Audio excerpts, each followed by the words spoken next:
दोस्तों, ये कहानी एक बहुत ही बड़े घने से जंगल की है। जिस जंगल में अनेक प्रकार के पक्षी रहते थे। वे सब पक्षी बहुत ही अच्छे थे। वे ज्यादातर एक साथ ही रहते थे।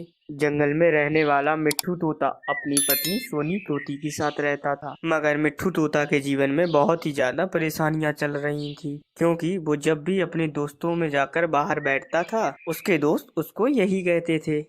अरे भाई मिट्ठू तोते, तुम अपने घर में कैसे रहते हो? तुम्हें क्या बिल्कुल भी डर नहीं लगता है? अरे किस बात का डर भाई? मुझे तो बिल्कुल भी डर नहीं लगता है। मेरे घर में ऐसी क्या डरने की बात है? अरे डरने की बात तो है। तुम तो अपने घर में एक जीती जागती चुड़ैल के साथ रह रहे हो। तुम्हारी पत्नी एक चुड़ैल है। नहीं नहीं, तुम सब ना जाने कितने सालों से यही बात कह रहे हो, लेकिन मुझे तो आज तक ऐसा नहीं लगा कि सोनी चुड़ैल है। अरे भाई, तुम मानो या ना मानो, लेकिन हमने तुम्हारी पत्नी के अंदर बहुत सी ऐसी बातें देखी है। वो हमेशा कुछ ना कुछ उल्टी सीधी हरकतें करती रहती है। अरे उल्टी सीधी हरकतें करती है, इसका मतलब वो चुड़ैल थोड़ी ही हो गई है। वो हरगिज चुड़ैल नहीं है। मैं आखिर उसके साथ रहता हूँ। मैं उसको ज्यादा जानता हूँ। अच्छा भाई, तुम उसको ज्यादा जानती होगी, लेकिन हमारी तो सलाह थी कि तुम उसे छोड़ दो। लेकिन अब तुम्हारी मर्जी, तुम्हें जो करना है वो करो। अब एक रात मिट्ठू तोता अपनी सोनी तोती के साथ सो रहा होता है। तभी आधी रात में सोनी तोती उठ जाती है और वह मिट्ठू तोते के घर से बाहर निकल जाती है। तभी देखते ही देखते वे सोनी तोती एक चुड़ैल के रूप में आ जाती है। जंगल में सभी पक्षी अपने अपने घरों में आराम से सो रहे थे, लेकिन एक बुलबुल अपने घर के बाहर ही सो रही थी। तभी उस चुड़ैल की नजर उस बुलबुल के ऊपर पड़ जाती है। अरे वाह, ये बुलबुल, चलो मैं इसकी जान ले लेती हूँ, मुझे बहुत मजा आएगा। उस चुड़ैल को देखकर वो बुलबुल उठ जाती है और वो बुलबुल बहुत ज्यादा डर जाती है। अरे ये नाच पीटी चुड़ैल यहाँ कहाँ से आ गई? अरे नाच पीटी चुड़ैल, छोड़ दे मुझे, जाने दे मुझे। मैंने तेरा क्या बिगाड़ा है? छोड़ दे मुझे। अरे मैं तुझे नहीं छोड़ूंगी, तुझे मार कर ही तो मेरा मकसद पूरा होगा।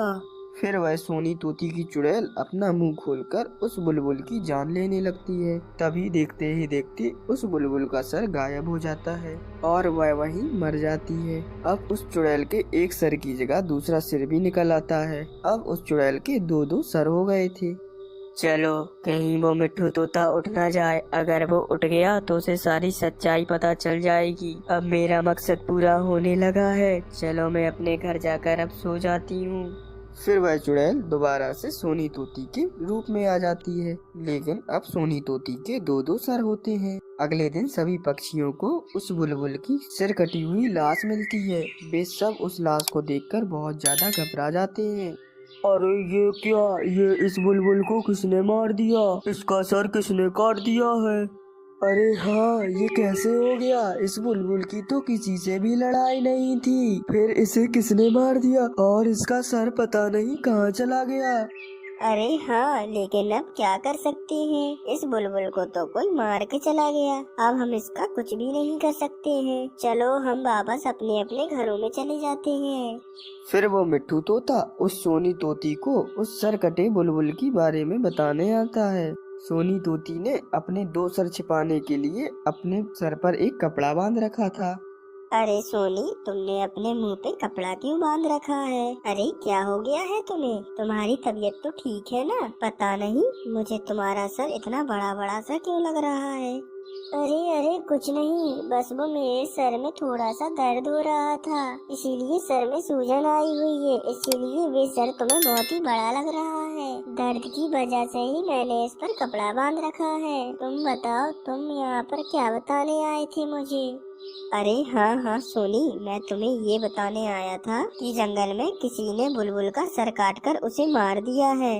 अच्छा, ना जाने किस नाच पीटे ने ऐसा किया है। अच्छा चलो छोड़ो, अब हम उसका क्या कर सकते हैं।